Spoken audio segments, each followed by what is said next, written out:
मैया दे दो बधाई।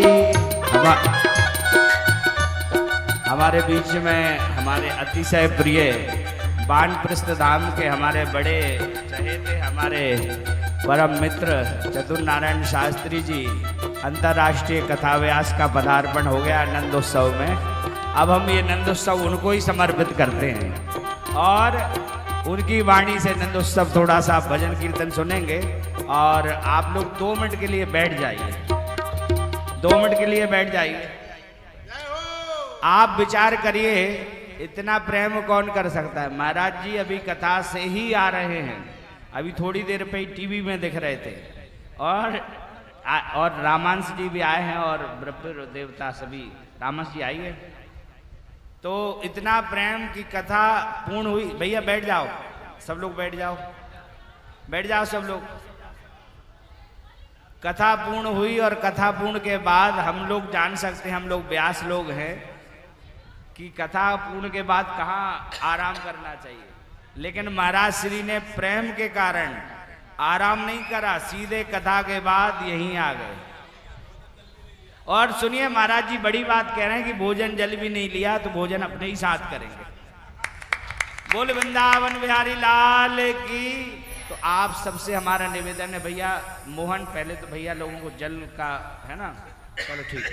तो सबसे ये निवेदन है कि महाराज जी की पहले तो दोनों जन हाथ जोड़ो सभी लोग और महाराज जी का ताली बजा के स्वागत करो। क्योंकि सुनो जब चौथापन आएगा तो महाराज जी के पास जाना पड़ेगा। अरे राम भजन कर प्राणी के हाय दगा दे गई जवानी। जब जवानी साथ छोड़ेगी तो महाराज जी का ही आश्रय लेना पड़ेगा वानप्रस्थ धाम। तो महाराज श्री ने एक बहुत सुंदर संरचना करी है जिसका नाम है वानप्रस्थ धाम। अच्छा, पहला कोटा पूरा हो गया, अब जो है दूसरा कोटे में भी कुछ ही बचे हैं कमरे। तो अगर जो लोग चाह रहे हैं, नहीं तो फिर बाद में तुम लोग भी पछताओगे। जो पहले में नहीं रह पाए अब वो 15-15 लाख में भी उस जगह नहीं मिल रहा। कल हमने वाणी आपकी महाराज जी सुनी, तो 15-15 लाख में भी उस जगह पे उतना बड़ा जगह नहीं मिलेगा जितना महाराज श्री ने पहले 2.5 लाख में कमरे दे दिए हैं। तो महाराज जी का ऐसा अनुग्रह भ्रष्ट वानप्रस्थ व्यक्तियों के लिए है। तो अभी भी जो दूसरा बचा है वानप्रस्थ, जो और भी हो सकता कहीं बने, लेकिन अभी तो अपन सेकंड की ध्यान दें। तो जो सेकंड बना है उसमें अब अवसर ना चूके, अगर मन में बने तो आप भी अपना भवन, क्योंकि हम में और महाराज जी में कोई अंतर नहीं है, हमारे भाई ही हैं। तो भैया भाई की बात तो सब तक पहुंचाई जाए। तो इसलिए आप लोगों में से कोई अगर वानप्रस्थ में कोई कमरा बनाना चाहे तो महाराज जी से संपर्क करें या हमसे करो। हमसे करोगे वही बात होगी और जो महाराज जी कहेंगे वही बात होगी। सही है ना महाराज जी? तो अब हम थोड़ा सा आप सबसे निवेदन करते हैं कि हमें पता है भूख बहुत तेज लग रही होगी, लेकिन महाराज जी इतना सब महाराज जी ने भी नहीं पाया और हमने भी कुछ नहीं खाया। तो भैया थोड़ा सा महाराज जी को हम बड़े धैर्यता से सुनेंगे। और अब पूरा जो कृष्ण जन्म की बधाई वगैरह है, एक बधाई महाराज जी की ही वाणी में सुनेंगे। इसके बाद वाणी को विराम करेंगे। महाराज जी को जितना बोलना है, बड़े लोगों को महात्माओं को कोई समय नहीं दे सकता। महाराज जी परम स्वतंत्र हैं, जैसा उनका राधा रानी करें कृपा वैसे ही आप हम सबको। अपन सब लोग हाथ जोड़ के बोलिए, बोल सद्गुरुदेव भगवान की, चतुर नारायण महाराज की जय जय श्री।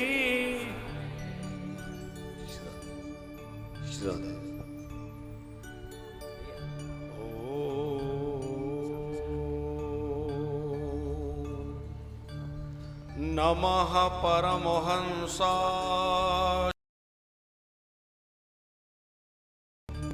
चरण कमल चिन्मकरन्दाय भक्त जनमानस निवासाय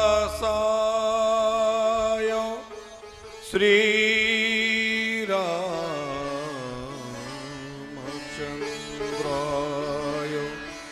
वाञ्छाकल्पतरुभ्यश्च कृपा सिन्धुभ्यो एव च पतितानां पावनेभ्यो श्रीवैष्णवेभ्यो नमो नमः। भक्त भक्ति भगवन्ते गुरु चतुर्नाम बपु एक, इनके पद वंदन किए नाशत विघ्न अनेक। बोलिए भक्त वत्सल भगवान की जय। श्रीमद् भागवत महापुराण की जय। पूज्य श्री व्यास जी महाराज की जय। श्री वृंदावन धाम की जय जय। श्री राधे परम करुण असरण शरण दीन बंधो दया सिंधो भगवान राधा रमण की महती कृपा करुणा से इस पावन पुनीत पवित्र पुरुषोत्तम मास के पावन अवसर पर श्रीधाम वृंदावन की पावन पुण्य दिव्य धरा मां यमुना का पावन पुलिन इस दिव्य परिसर में बैठ करके आप बड़ी सुंदर कथा का आनंद ले रहे हैं। व्यास मंच को सुशोभित करते हुए सुंदर अपनी वाणी से भगवत रस का प्रवाह करते हुए दिव्य कथा का गायन करने वाले हमारे पूज्य श्री व्यास जी महाराज, समस्त आचार्य वृंद, संगीतज्ञ बंधो, समस्त यजमानगण, श्रोता वृंद, सभी को यथायोग को प्रणाम निवेदित करते हुए खूब बढ़िया उत्सव चल रहा था, पर कभी कभी पहुंचना भी विघ्न ही बन जाता है। कितना बढ़िया उत्सव में सब नाच रहे थे। देखिए महाराज जी, संत आ जाए तो वो महा उत्सव हो जाता है। हम भी उत्सव संपन्न करने में कहीं आए हैं और उत्सव में विलंब हो गया। ठाकुर जी के स्थान में वानप्रस्थ में प्रातः सत्र में श्री राम कथा और सायं सत्र में श्रीमद् भागवत कथा का वाचन चल रहा है। तो प्रातः सत्र की राम कथा में आज श्री राम जन्म था और सायंकाल में श्रीमद् भागवत की कथा चिरंजीव रामांश कर रहे हैं, उसमें आज श्री कृष्ण जन्म है। और सौभाग्य हमारा कि यहाँ आए तो यहाँ भी कृष्ण जन्म, और यही धाम का आनंद है। आप वृंदावन में स्थान स्थान में जाइए, यहाँ जगह जगह इस समय कथाएं हो रही हैं और जगह जगह उत्सव चल रहे हैं। और ये वृंदावन उत्सवों की भूमि है। और जो वृंदावन से जुड़ जाता है, महापुरुषों से जुड़ जाता है, उसका जीवन भी उत्सव में हो जाता है। उसके जीवन में नए नए उत्सव होते हैं। अच्छा, जीवन में उत्सव कब होता है? यदि इसका शास्त्र ये अर्थ लगाएं तो उद धन सब, उद माने ईश्वर, सव माने प्राकट्य। जब हमारे अंदर भगवान का प्राकट्य हो जाता है तो हमारा जीवन आनंदमय हो जाता है। लौकिक अर्थ लगाएं तो जब हमारे जीवन में अनुकूलता रहती है तो उत्सव का बहाना ढूंढते हम, आइए ये उत्सव मना ले, ये उत्सव मना ले। और जब हमारे अंदर दुख हो, परेशानी हो, चिंता हो तो उत्सव भी उत्सव सा नहीं लगता। पर हमारे एक दिन दो दिन को नहीं, 7 दिन को नहीं, पूरे जीवन को जो उत्सव बना दे वो सामर्थ्य वृंदावन धाम में है और श्रीमद् भागवत महापुराण में है। जो जीवन को उत्सव में बना दे, आनंद में बना दे, उमंग में बना दे। श्री राम जन्म जब अयोध्या में हुआ तो 1 महीना कब बीत गया पता ही नहीं चला। मास दिवस कर दिवस भा मरम न जान ही कोई। 1 महीना पता नहीं कब चला गया, कब निकल गया। हमारे गोकुल में जब ठाकुर जी प्रकट हुए तो 1 वर्ष तक उत्सव ही चलता रहा ठाकुर जी के प्राकट्य का। तो उत्सव का मतलब है आनंद। अभी आप लोग कथा सुन रहे हैं, श्री कृष्ण प्रकट हुए तो वहां सुखदेव जी क्या वर्णन करते हैं? नंदस्त्वात्मजोतपन्ने जाता हलादो महामना आहोय विप्रान वेद ज्ञान स्नातः सुचेरालंकृता। श्री कृष्ण क्या है? बोले आनंद ही कृष्ण है और कृष्ण ही आनंद है। माने आनंद और भगवान ये दो नहीं है। जीवन में भगवान आ गए, इसका मतलब जीवन में आनंद आ गया। हम लोग आनंद ढूंढते हैं विषयों में, और जो विषय स्वयं अपने आप में अपूर्ण है। सवेरे खाया हुआ भोजन शाम को समाप्त हो जाता है, या सवेरे बना हुआ भोजन शाम को खराब हो जाता है। तो उस भोजन से पुष्ट यह देह कितने दिनों तक स्थिर रह सकती है? पर उस देह के द्वारा, इस विनाशी देह के द्वारा उस अविनाशी तत्व को प्राप्त किया जा सकता है, उस परम तत्व को प्राप्त किया जा सकता है और परम आनंद को प्राप्त किया जा सकता है। पुरुषोत्तम पावन महीना चल रहा है। अब आपने तो आचार्य जी से सुना ही होगा पुरुषोत्तम नाम क्यों पड़ा। यह महीना संक्रांति रहित है। पहले इसका नाम था मलमास, और मलमास नाम होने से ही अपने आप को हीन मान रहा था कि बताओ हर कोई कहता है ये तो मलमास है, बेकार का महीना है, लौड़ का महीना है। ये कहते हैं ना हम लोग लौड़ का महीना, मलमास। तो सब उसकी उपेक्षा कर रहे थे, चूंकि इसमें इस महीने के कोई अधिपति देवता नहीं थे। 12 महीने के कोई ना कोई देवता है, पर इस महीने का कोई अधिपति देवता नहीं। तो ये महीना बड़ा दुखी था, भगवान के पास गया और पहले ब्रह्मा जी के पास गए। ब्रह्मा जी उनको लेकर के नित्य धाम में ठाकुर जी के पास गोलोक में ले गए। गोलोक बिहारी ने कहा कि रो मत, मेरे दरबार में आने वाले को रोना नहीं पड़ता। तुम्हारे अधिपति कोई नहीं है, तो आज से इस महीने का अधिपति मैं स्वयं रहूंगा, और आज से ये महीना मेरे नाम से जाना जाएगा। भगवान का नाम है पुरुषोत्तम, इसलिए भगवान के नाम से ही इस नाम महीने का नाम क्या हो गया, पुरुषोत्तम। लीला पुरुषोत्तम हमारे ठाकुर जी कन्हैया वृंदावन बिहारी, और मर्यादा पुरुषोत्तम श्री राम जी, तो भगवान पुरुषोत्तम है। तो भगवान ने कहा कि आज से इस महीने को जो कोई मलमास कहेगा उसके पुण्य क्षीण हो जाएंगे, इसलिए इसको मलमास नहीं कहना चाहिए।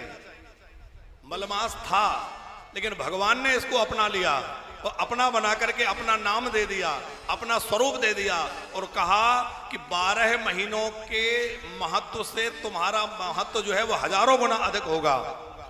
माने सब महीनों में कार्तिक का बड़ा महत्व है, पर कार्तिक से भी हजारों गुना अधिक इस महीने का महत्व भगवान ने कर दिया, क्योंकि जो भगवान का हो जाए उसमें क्या कमी रह जाए। तो भगवान ने कहा इस माह में जो दान करेगा, जप करेगा, व्रत करेगा, तीर्थ यात्रा करेगा, कथा सुनेगा, भजन करेगा, उस दीप दान करेगा, उसका फल कितना होगा, 1000 गुना अधिक हो जाएगा, कार्तिक से भी अधिक। दीप दान का भी इसमें बहुत अधिक महत्व है। आप वृंदावन जैसी भूमि में आए हैं। ये वृंदावन तो प्रेम की भूमि है, भक्ति की भूमि है, रस की भूमि है, आनंद की भूमि है, संतों की भूमि है। और यहाँ आकर के आप लोग 7 दिन ये पुरुषोत्तम महीने के व्यतीत कर रहे हैं। एक एक क्षण का खूब सदुपयोग करिए, खूब यमुना जी में दीपदान करिए, तुलसी जी का अर्चन करिए, ठाकुर जी का अर्चन करिए, खूब परिक्रमा करिए, संतों का दर्शन करिए, कथाओं का श्रवण करिए। अब समय बहुत हो गया है, आप लोग भूखे भी है, इसलिए ज़्यादा समय नहीं लेंगे। तो इतना कहेंगे कि धाम में कहीं भी तीर्थ में जाओ तो यदि सीधे सीधे जाएंगे तो हो सकता है हमसे वहाँ अपराध बन जाए, क्योंकि हम तीर्थ का महत्व नहीं जान पाते। लेकिन यदि किसी संत अथवा महापुरुष के शरण में रह करके हम तीर्थ का सेवन करें तो वह महापुरुष हमें उस तीर्थ की महिमा से अवगत करा देंगे, तो हम उस तीर्थ के प्रति श्रद्धा बुद्धि और बढ़ जाएगी। तो आप सबका सौभाग्य है कि हमारे आचार्य श्री के सानिध्य में सब पधारे हैं। एक बार जोरदार तालियां हमारे आचार्य जी के लिए, जो आप सबके लिए यहाँ लाने में माध्यम बने। लाने वाले तो ठाकुर जी हैं। अच्छा, एक बात और है, गाड़ी से वाहन से आप इस वृंदावन तक तो आ सकते हैं, लेकिन जो दिव्य वृंदावन है उस तक ऐसे महापुरुष ही पहुंचा सकते हैं। जो संत हैं, महापुरुष हैं, वही दिव्य वृंदावन में प्रवेश कराते हैं। आप सब बहुत भाग्यशाली हैं। खूब इन दिनों का आनंद लीजिए, नंदोत्सव का आनंद लीजिए। आप सभी को नंद महामहोत्सव की बहुत बहुत बधाई हो, लाला के उत्सव की बधाई हो। मैं तो नंदो बाबा के घर जाऊंगी, मैं तो नंदो बाबा के घर जाऊंगी, क्यों बधाई लेके आओगी।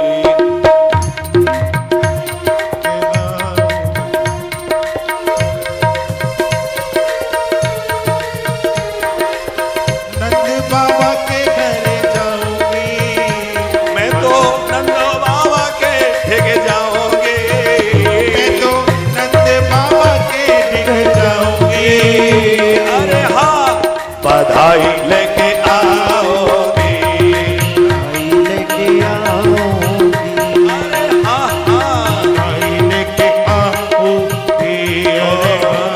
बधाई लेके आओगी। श्री राधे, बधाई हो, ताली बजाते हुए।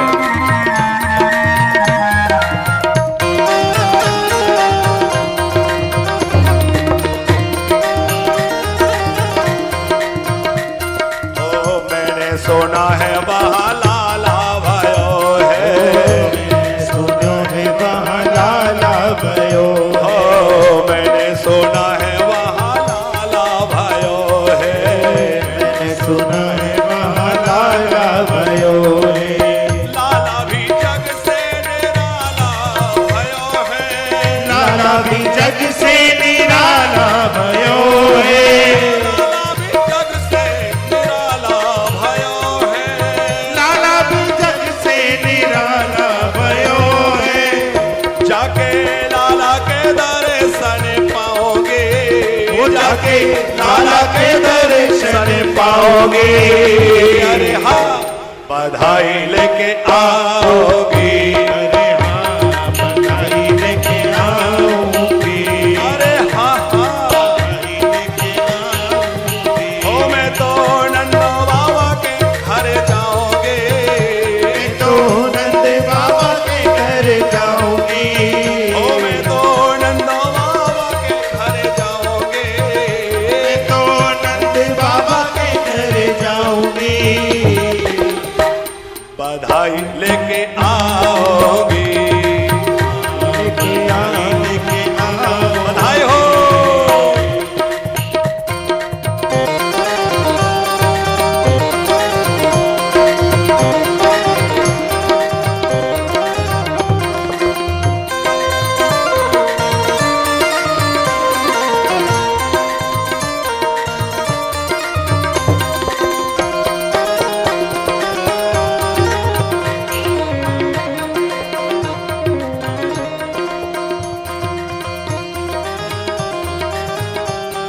बधाई हो।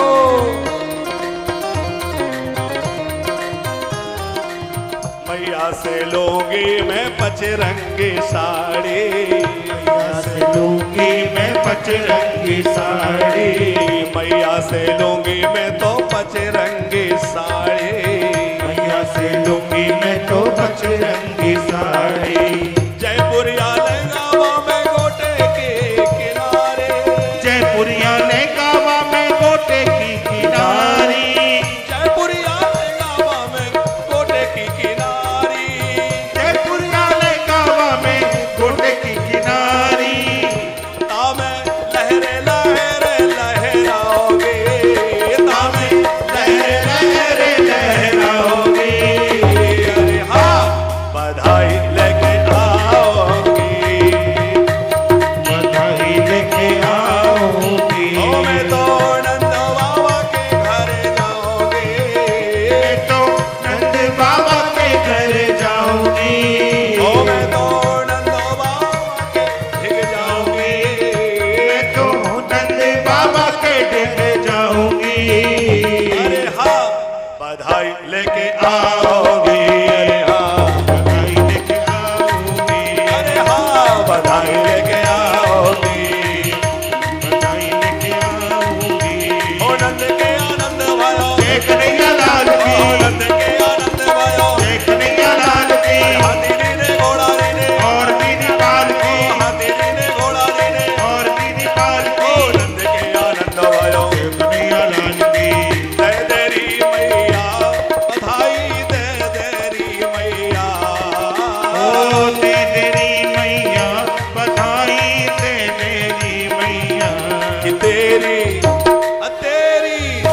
अरे तेरी गोद में आयो लाल बधाई दे देरी मैया। तेरी गोद में आयो लाल बधाई दे देरी मैया। तेरी गोद में आयो लाल बधाई दे देरी मैया। बधाई हो। बधाई बोल हो। नंद के लाला की। जय। भागवत महामहोत्सव की। पूज्य श्री व्यास जी महाराज की। सब भक्तन की जय जय श्री राधे।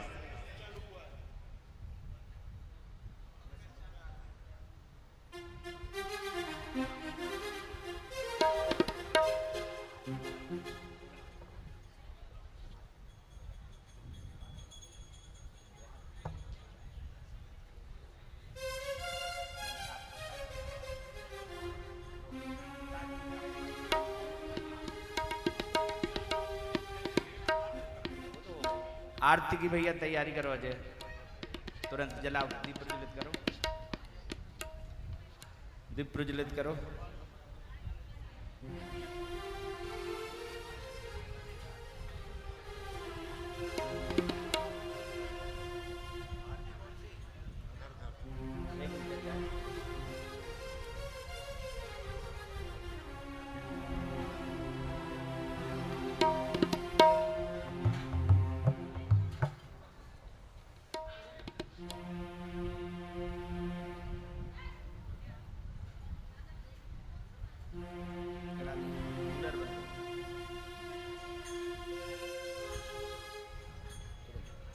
ये बैठे